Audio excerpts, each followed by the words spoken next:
இன்னைக்கு ப்ரெசன்ட் டென்ஸில் ஹிந்தி சென்டென்ஸை மேக் பண்ண போகிறோம். ப்ரெசன்ட் டென்ஸை ஹிந்தியில் வர்த்தமான் காலம்னும் தமிழில் நிகழ்காலம்னும் சொல்வோம். இங்கே ஒரு புக்கோட பிக்சர் இருக்குது. இது இங்கிலீஷில் என்ன சொல்வோம்? திஸ் இஸ் ஏ புக்னு சொல்வோம்.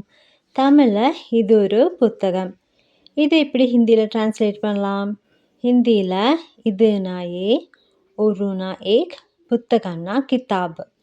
இங்கிலீஷில் திஸ்னா ஏ, எ புக்குனா ஏ கிதாப், இஸ்னா ஹே. அப்புறம் ஒரு கோடு இருக்குது. இதுதான் ஹிந்தியில் ஃபுல் ஸ்டாப். ஹேனா என்ன?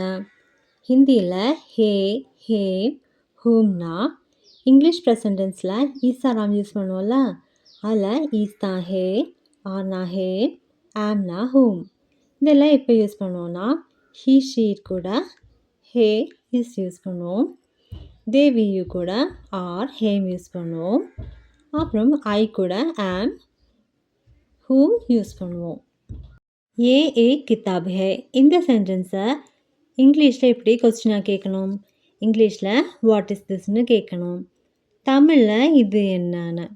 இது எப்படி ஹிந்தியில் ட்ரான்ஸ்லேட் பண்ணலாம்? ஹிந்தியில் இதுனா ஏ, என்னன்னா கியா. இங்கிலீஷில் திஸ்னா ஏ, வாட்னா கியா, ஈஸ்னா ஹே. அப்போ ஏ கியா ஹேன்னு வாசிக்கணும்.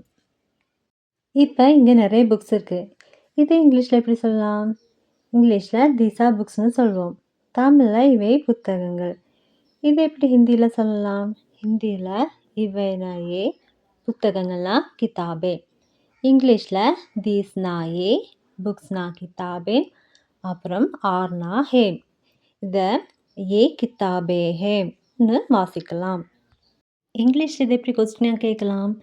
இங்கிலீஷில் வாட் ஆர் தீஸ்னு கேட்போம். தமிழில் இவை என்னை. அப்புறம் ஹிந்தியில் எப்படி கேட்கணும்? ஹிந்தியில் இவைனா ஏ, என்னன்னா கியா. இங்கிலீஷில் தீஸ்னா ஏ, வாட்னா கியா, அப்புறம் ஆர்னா ஹேம். இதை ஏ கிதாபே ஹேன்னு வாசிக்கலாம். இப்போ நம்ம கையில் 2 புத்தகங்கள் இருந்தால் அது எப்படி ஹிந்தியில் சொல்லணும்? ஹிந்தியில் ஏ தோ கிதாபேன்னு சொல்லணும். தோனா ஹிந்தியில் 2ன்னு அர்த்தம். தேங்க்யூ.